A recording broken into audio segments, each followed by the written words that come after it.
गुस्से से लाल पीला हो दंभिकासुर गुफा से बाहर आकर दहाड़ने लगा। अब कौन मूर्ख मेरे हाथों से मरने आया है। उसकी दहाड़ इतनी शक्तिशाली थी कि पूरा जंगल थर्रा उठा। महेंद्र ने भी जब दैत्य के विकराल रूप को देखा तो क्षण भर के लिए तो वो भी ठिठका, पर फिर गुस्से से गर्जना करते हुए बोला, तो तू है वो दुष्ट राक्षस जिसने मेरे भ्राता की धर्मपत्नी का हरण किया और मेरे अनुज को पत्थर का बना दिया। दुष्ट दानव, आज तेरा अंत निश्चित है। पूछ फरेबी राक्षस, कौन से हैं तेरे वो 7 सवाल, मैं भी तो जानूं। दंभिकासुर घिनौनी हंसी हंसते हुए बोला, ओह, तो तू उस निकम्मे कीड़े का भाई है जो मेरे शाप की भेंट चढ़ गया। लगता है तेरा भी जीने से मन भर गया, जो तू सब जानते हुए भी यहाँ आया। महेंद्र क्रोध से दांत पीसते हुए बोला, घिनौने राक्षस, बातों में वक्त जाया मत कर। मैं तेरी बातों में आने वाला नहीं हूँ। जल्दी से पूछ तेरे वो सवाल, नहीं तो मैं तुझे इसी क्षण यमलोक पहुंचा दूंगा। ये सुन दंभिकासुर घिनौनी हंसी हंसकर नृत्य करते हुए बोला, सुन मूर्ख, मैंने तेरे भाई की पत्नी के साथ खूब विहार किया और जब मेरी इच्छा पूर्ण हुई तो उसके मांसल शरीर को कच्चा ही भक्षण कर लिया। क्या स्वादिष्ट मांस था उसका। अब तेरी बारी है, पर तुझे तो मैं पत्थर भी नहीं बनाऊंगा, सीधे तेरे टुकड़े टुकड़े कर डालूंगा। दैत्य दंभिकासुर के बोले गए ये बोल महेंद्र की छाती में किसी भाले की तरह लगे। अपने भ्राता की पत्नी के बारे में कहे गए शब्दों से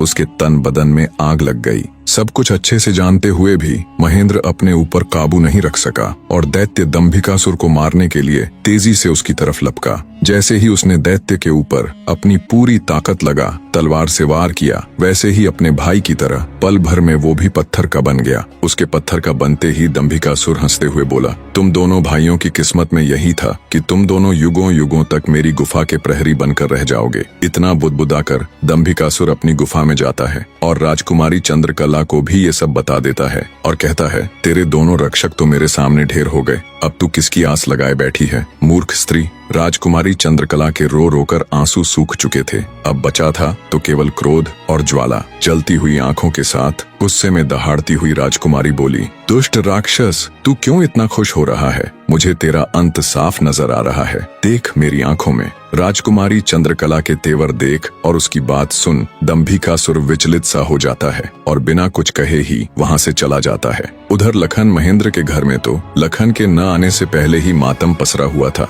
ऊपर से अब महेंद्र भी वापस नहीं लौटा तो उसकी पत्नी और माँ का बुरा हाल था। अंततः महेंद्र की पत्नी अपनी सासू माँ से कहती है, माँ जी, आखिर कब तक हम ऐसे ही रोते बिलखते उनका इंतजार करते रहेंगे। बहू की बात सुन बुढ़िया माँ बोल पड़ी, तो और बेटी हम कर भी क्या सकते हैं इसके सिवाय। महेंद्र की पत्नी बोली, हम अपने राजा के पास जाकर उनको ये सब बताएंगे, वो अवश्य हमारी मदद करेंगे। बहू की बात बूढ़ी माँ को उचित लगी। दोनों तुरंत राजा विक्रमादित्य के पास चल पड़ती हैं।